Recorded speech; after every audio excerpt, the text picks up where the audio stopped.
nós temos condição de garantir a segurança energética do país para 2021. Mas eu já adianto, vai exigir medidas excepcionais e vai exigir também bastante atenção por parte de todos os agentes públicos. Durante uma audiência na Câmara dos Deputados no mês passado, o ministro de Minas e Energia, Bento Albuquerque, acendeu o sinal vermelho e as medidas excepcionais já começam a se concretizar. Diante da maior seca dos últimos 90 anos na bacia do Rio Paraná, o governo emitiu um alerta de emergência hídrica para 5 estados e a conta de luz vai ficar mais cara. A queima de petróleo, carvão e gás, além de mais poluente, é mais cara. E quem vai pagar a conta é o consumidor. A bandeira vermelha vai encarecer as contas de luz até que o nível dos reservatórios volte a subir. As medidas para reduzir o consumo de água ainda estão em estudo, mas podem incluir restrições ao uso na agropecuária e à navegação por hidrovias. O governo também decidiu criar uma sala de situação para acompanhar o suprimento de energia elétrica e discutir medidas com diferentes órgãos. Por enquanto, não se fala em racionamento, mas as perspectivas não são boas. É uma secura atípica e a previsão não é animadora. De acordo com os meteorologistas, as chuvas significativas, capazes de aumentar os níveis dos reservatórios, só devem chegar a partir de novembro, quando começa o período chuvoso nas regiões centro-oeste e sudeste. O cenário hoje é semelhante ao de 2001, quando o Brasil enfrentou uma grave crise energética? Existe risco de racionamento? Qual o impacto nas contas de luz e em outros custos, como o preço dos alimentos e dos combustíveis? Qual o papel da privatização da Eletrobras nesse cenário? Esses são os temas do Ao Ponto desta terça-feira. Eu sou a Carolina Moran, hoje sim o Roberto Maltic, e neste episódio converso com o repórter Manuel Ventura, da sucursal do Globo em Brasília. Fique com a gente.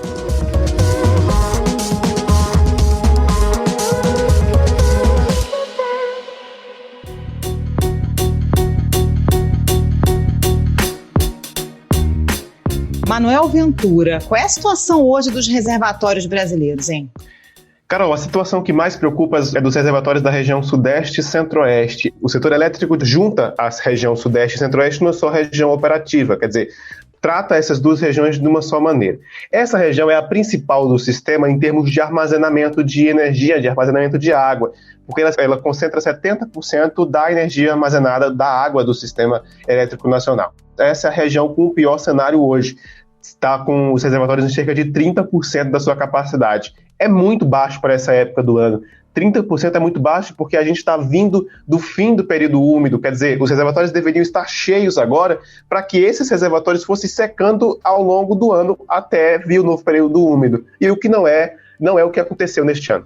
Como é que a gente chegou até aqui, desde quando já havia sinais de que poderia haver risco hídrico e energético?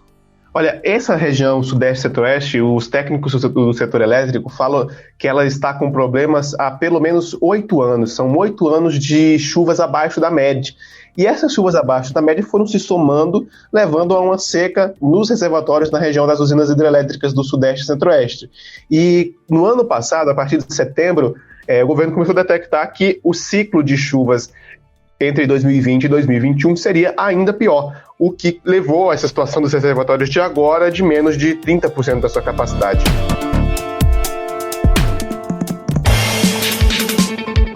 Não é de hoje que a gente sabe que tem um risco hídrico, né? Em 2015 a gente já teve uma situação bem dramática na questão do abastecimento de água e risco energético. Por causa desse desequilíbrio, o Operador Nacional do Sistema deu uma ordem para as concessionárias cortarem o fornecimento. Para a AES Eletropaulo, que atende a região metropolitana de São Paulo, o corte foi de mais de 700 megawatts de energia, 10% do total necessário, e 2 milhões de clientes ficaram sem luz. Já faz tempo que o governo sabe que precisa investir nisso, né, Manuel? Já faz tempo que o governo sabe que não dá mais para contar com as hidrelétricas da mesma forma que o governo contou, que o Brasil contou ao longo de sua história. A situação das hidrelétricas hoje não deixa o país confortável do ponto de vista energético, e por isso que é preciso ter soluções e outros investimentos para tentar mudar a matriz energética. E não é por acaso que, só para vocês terem uma ideia, o Brasil hoje tem mais ou menos 63% da sua capacidade instalada de hidrelétricas, e essa capacidade instalada vai sair para menos de 50% daqui a 10 anos. Quer dizer, o Brasil está mudando sua matriz para reduzir a dependência das hidrelétricas. E tem um outro ponto, que os reservatórios das hidrelétricas eles são usados para outros fins também. Não é só para gerar energia. As pessoas usam para abastecimento de água, para navegação, para irrigação, e tudo isso vai competindo entre si, reduzindo a capacidade dos reservatórios de gerar energia. Se a gente comparar com a situação que a gente teve em 2001, lá na época do apagão, do racionamento, e mais recentemente em 2015, a situação hoje é equivalente ou está até pior? Olha, em termos de armazenamento de água, nesta época do ano a gente está um pouco melhor ainda do que 2001 e 2015. E a gente tem uma vantagem daquela época, que o nosso sistema está mais interligado, quer dizer, é mais fácil fazer intercâmbio de energia, por exemplo, do Nordeste para o Sudeste, do Norte para o Sudeste, quer dizer, facilita um pouco o manejo do sistema. Então, nesse ponto, melhorou. Assim como não está com o nível do reservatório tão baixo para essa época do ano. Agora, a gente não sabe se vai chover muito nos próximos meses, nas próximas semanas, para melhorar isso ainda mais. A previsão é encerrar o mês de junho com esses reservatórios da região Sudeste, Centro-Oeste, com cerca de 28%, 27% da capacidade, que é bem baixo. A gente está entrando no período de seca agora, né, Manuel? Isso que tem no reservatório tem que dar pelo menos até a próxima estação chuvosa, né? Esse, aliás, é a preocupação do setor elétrico, quer dizer que o ciclo de encher o reservatório dessa região, encher os reservatórios, ele não foi completo.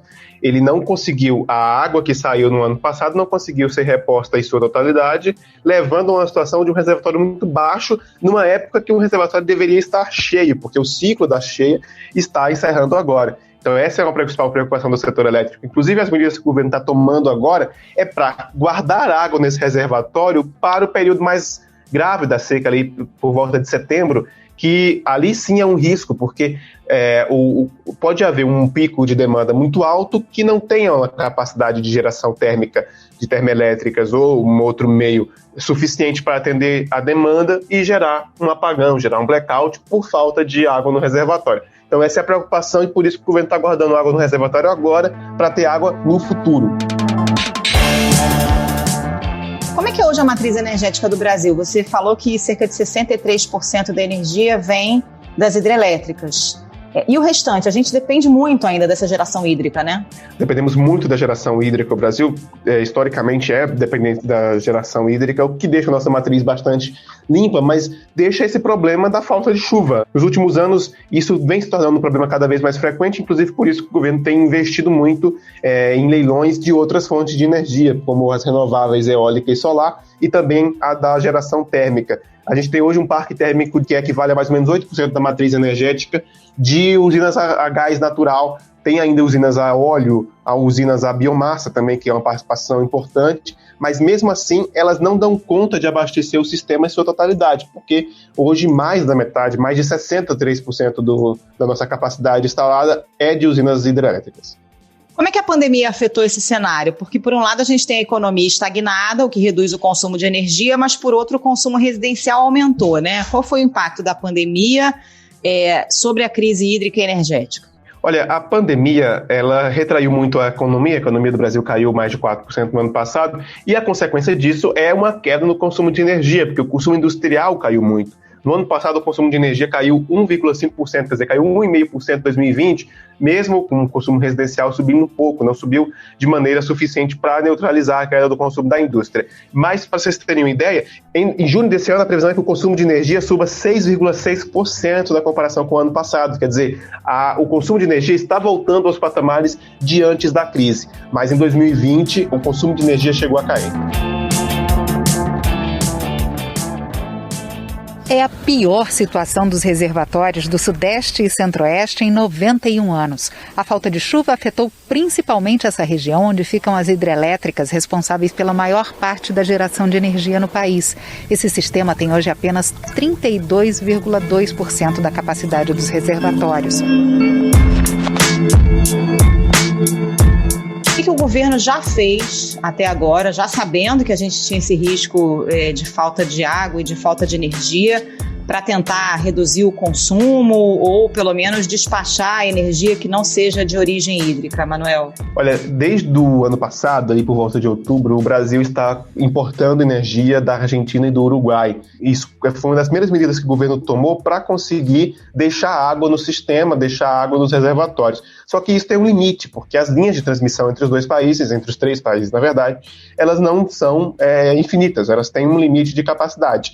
E tem uma outra questão, que da mesma forma que o Brasil está no período seco, a Argentina também começou a entrar nesse período seco, ela não tem energia sobrando para mandar para o Brasil já. Então, isso tem um limite, esse limite foi atingido. O governo também tem usado usinas térmicas em muito mais do que se usava para esse período do ano. O Brasil está usando o dobro do parque térmico que usou no ano passado e em 2019. 2019 é um bom ano de comparação porque nós não tínhamos em 2019 uma crise econômica na dimensão do ano passado. Quer dizer, em maio, o Brasil está usando o dobro do que usou de energia termoelétrica do que usava em 2019. Isso dá uma dimensão do tamanho de como que o governo está usando as usinas térmicas. E também o governo está mexendo na interligação do sistema. Quer dizer, o governo está colocando que as usinas eólicas e solares do Nordeste, que estão batendo recorde de geração, consigam levar energia para o Sudeste, dessa forma economizando água, porque esse é um problema do nosso sistema hoje. Aquela energia eólica que é gerada no Nordeste, ela não consegue ser escoada em sua totalidade para a região Sudeste e para a região Centro-Oeste. É importante dizer que por essa região Sudeste e Centro-Oeste ser a mais afetada hoje, ter o maior consumo e ser hoje a mais afetada pela seca, ela precisa receber energia de outras regiões do país. Só que as nossas linhas de transmissão, elas não estão dando conta de levar toda a energia do Nordeste para o Sudeste. E isso é uma coisa que o governo está mexendo para conseguir aumentar a capacidade de geração também na região Norte, porque a gente está com seca no Sudeste, nas hidrelétricas, mas está com cheia no Norte, onde também tem hidrelétricas grandes. É demais, né? Manaus está submersa. Manaus está submersa e as usinas do Norte, como Tucuruí e Belo Monte, estão gerando energia em grande totalidade, mas não é uma energia que dá conta de abastecer todo o país. E a partir de agora, o governo lançou um alerta de risco hidrológico aí para 5 estados. Muda alguma coisa na política energética do governo? Olha, o governo disse que lançou esse alerta para deixar os agentes, as pessoas do setor, cientes e sabendo da questão da energia nesse ano e da possibilidade de faltar água mais ali para o fim do ano.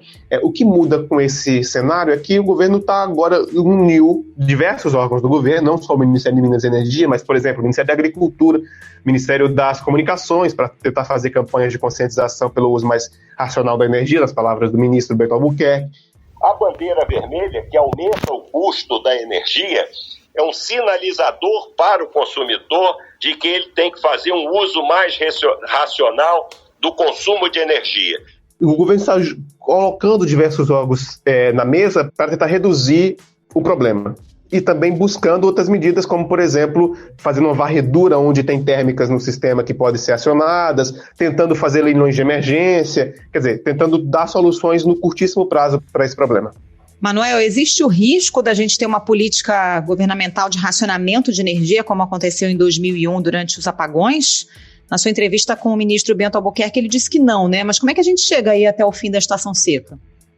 Os especialistas do setor elétrico, o Ministério, o governo disse que não existe risco de racionamento hoje, mas a gente precisa ficar atento nos próximos meses, ali, especialmente em setembro e outubro, com algumas questões que vão depender do que o governo vai fazer agora. Quer dizer, o risco de racionamento do futuro depende se o governo vai tomar as medidas agora. Algumas medidas, por exemplo, como garantir que chegue gás natural nas usinas térmicas a gás natural. Agora, em agosto, algumas usinas térmicas vão passar por manutenção, alguns campos de gás da Petrobras vão passar por manutenção. Isso é um risco que o setor está mapeando sobre a necessidade de a possibilidade de faltar combustível para usinas térmicas. E esse seria um problema no futuro, por exemplo. Quer dizer, o governo tem que tomar medidas agora para não deixar aberta a possibilidade de racionamento no fim do ano, em setembro, em outubro, principalmente.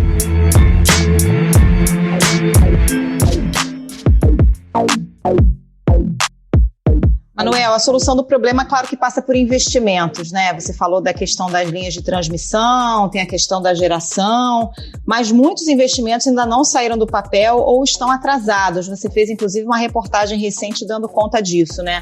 Quais são esses principais investimentos e em que pé que eles estão? Olha, recentemente nós publicamos, com base em dados da Agência Nacional de Energia Elétrica, que o equivalente a 40% da eletricidade prevista para entrar em operação até 2026 depende de obras com execução fora do cronograma, ou seja, obras que estão atrasadas. Mas essa é uma característica que é um pouco diferente do que a gente viu no passado, de ser grandes empreendimentos estruturais. Hoje são pequenos empreendimentos espalhados ao redor do país, principalmente de usinas eólica e solar. E os principais atrasos são nas usinas eólicas e solar. Quer dizer, o futuro da geração elétrica hoje do Brasil está dependendo de algumas obras que estão atrasadas, que são obras, por exemplo, a geração de usina por usinas eólicas, elas dependem, por exemplo, da chegada das pás para girar as turbinas das usinas. Isso pode atrasar por algum momento. O dólar subiu, isso impacta, claro, o empreendimento. O empreendimento que fez o seu orçamento, o seu cronograma com base em um dólar a R$ 3,50, ele vai ter que comprar coisas muito mais caras com dólar a R$ 5,00. Da mesma forma que a pandemia dificultou o acesso a algumas regiões do país, dificultou o acesso de especialistas àquelas localidades onde estão instaladas as usinas eólicas e solar, que são localidades geralmente no interior. Há muitas usinas eólicas no interior do Nordeste que são de difícil acesso. Isso também dificulta a situação das usinas.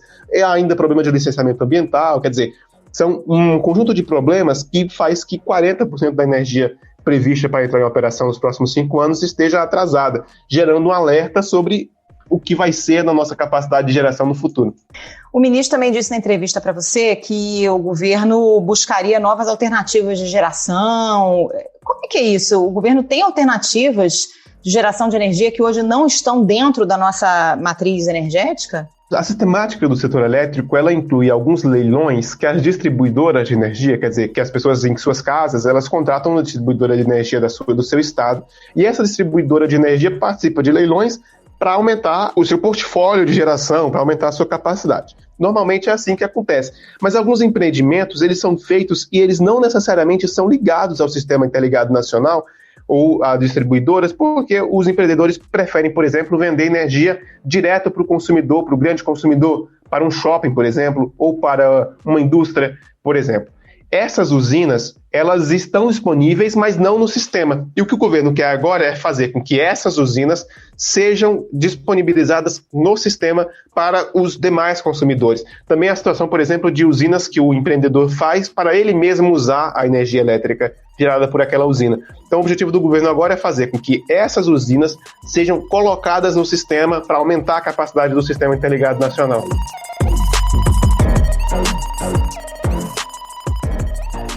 A Câmara dos Deputados aprovou a medida provisória que permite a privatização da Eletrobras. Os deputados incluíram um trecho que obriga a União a comprar energia de termoelétricas a gás de regiões onde não há infraestrutura e de pequenas centrais hidrelétricas. Segundo especialistas, essa exigência vai gerar um custo ao ano de mais de 20 bilhões de reais para os consumidores. Como é que a privatização da Eletrobras entra nesse contexto, Manuel? É uma coisa que vem sendo discutida há muito tempo, o governo demorou também a chegar no modelo para enviar para o Congresso. Qual é a perspectiva de sucesso na aprovação dessa privatização e o que isso pode gerar, por exemplo, de investimentos no setor? O governo conseguiu aprovar a privatização da Eletrobras na Câmara depois de meses e mais de ano de discussão e pretende votar esse texto agora até o dia 11 no Senado. A privatização, o governo disse que ela é necessária porque ela vai voltar e dar capacidade da Eletrobras investir. A Eletrobras hoje ela é responsável mais ou menos por 1/3 da nossa geração de energia elétrica, mas esse percentual ele vem se reduzindo ao longo dos anos porque a Eletrobras ela perdeu a capacidade de investimento. Ela passou anos com deficitária, ela passou anos tomando prejuízo e chegou a um ponto da ANEEL proibir a Eletrobras de participar de leilões porque a Eletrobras não conseguia entregar suas obras, tanto de geração quanto de transmissão de energia. Então, esse é um ponto que o governo quer reverter, aumentando a capacidade de investimento da Eletrobras. A MP da privatização da Eletrobras também prevê 9 bilhões de reais para a recuperação de bacias hidrográficas, quer dizer, reduzir o assoreamento dos rios, por exemplo, do Rio São Francisco, que é um rio muito importante não só para a geração de energia, do Rio Parnaíba, de alguns rios da região amazônica também, de rios que estão na região de Furnas, do reservatório de Furnas. Tudo isso é importante para aumentar a capacidade desses rios de receberem água e melhorar o sistema elétrico, não só o sistema elétrico, mas toda aquela população ali ao seu redor. Então, esses 9 bilhões de reais que hoje o governo não tem no seu orçamento para a revitalização de bacias hidrográficas vão ser destinados para essas regiões com base na privatização da Eletrobras, e é nisso que o governo aposta.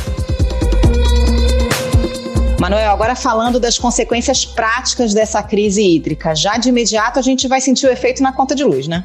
O efeito mais imediato disso é na conta de luz, porque a geração por usinas hidrelétricas ela é uma geração mais barata, né? Porque a gente, em síntese, não precisa pagar pelo combustível, que é a água. Mas em outras fontes de geração, precisa pagar pelo gás natural, precisa pagar pelo óleo, precisa pagar pelo combustível que gera as usinas termoelétricas. Por isso que isso encarece a geração de energia. E a consequência a gente já viu na bandeira tarifária, a gente vai ver na bandeira tarifária de junho, que a bandeira é uma forma do governo capturar logo o custo extra da geração térmica e não deixar que esse custo seja passado apenas no ano que vem, quer dizer, apenas no ano do reajuste anual das distribuidoras.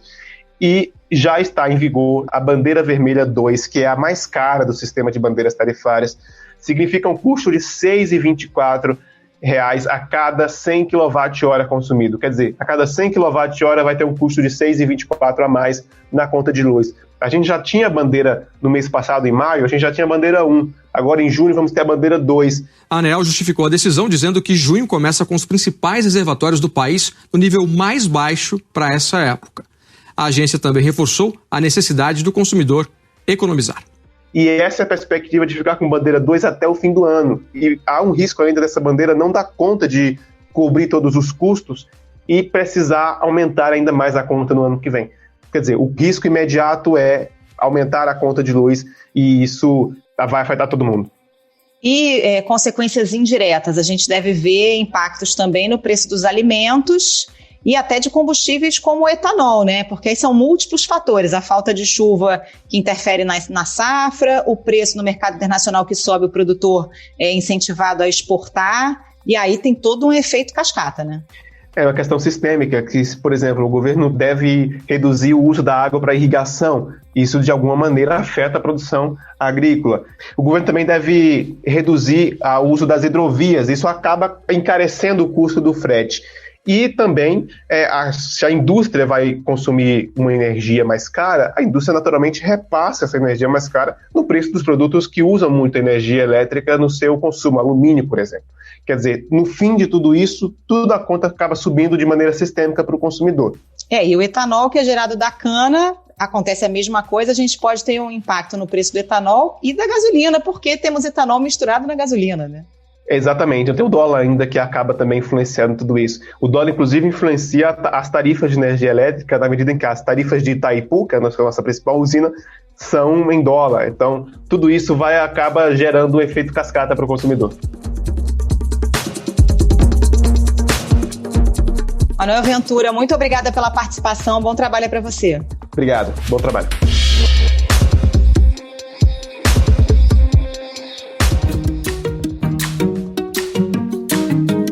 Esse foi o Ponto de Hoje, o podcast diário da redação do Globo. Nessa conversa a gente conta com a participação de toda a equipe do jornal, as mesmas pessoas que levam até você informação e análise de qualidade todos os dias. Quer saber mais? Assine o Globo. Acesse assineoglobo.com.br e confira todas as notícias e reportagens especiais. Lembrando que todo o conteúdo de combate ao coronavírus está aberto, não é necessário ser assinante. A edição deste episódio foi do João Guilherme Lacerda e da Luciana Malini. Até mais!